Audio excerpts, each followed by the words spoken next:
أول حلقة من بوسطة، ونبدأ مع أبديت الإنستجرام اللي قلب الدنيا. الخبر الأول AI Voice Translation، يعني تخيلوا فيديوهاتكم هتترجم بلغات مختلفة وانتوا قاعدين مكانكم. يعني تخيل فجأة تقدر تتكلم أسباني أو إنجليش والجمهور يحس إن أنت بتكلمه شخصيا. الميزة دي ممكن تفتح لك جمهور عالمي وانت قاعد مكانك. وننتقل دلوقتي لمراسلنا في أمريكا علشان نفهم أكتر عن الأبديت. ازيك يا منى؟ انا دلوقتي في امريكا وجاي اجرب تحديث انستجرام الجديد. هلو فريند، اي ام ذا انستجرام ابديت. ودلوقتي جه وقت إن المراسل بتاعنا يكون في أسبانيا، وانا دلوقتي في اسبانيا. هولا ميجوس، يو سوي لا بوست. وأي كرييتور هيفرح بالخبر ده.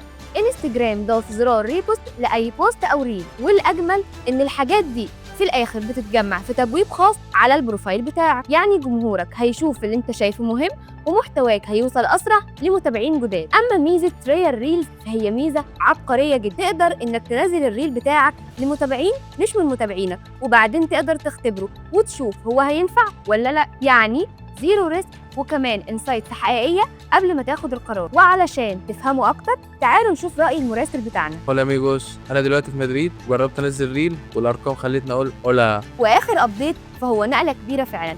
الحسابات البروفيشنال بقت تقدر تظهر على جوجل على طول، بمعنى انك مش هتكون موجود على انستجرام بس، العالم كله هيقدر يتابعك.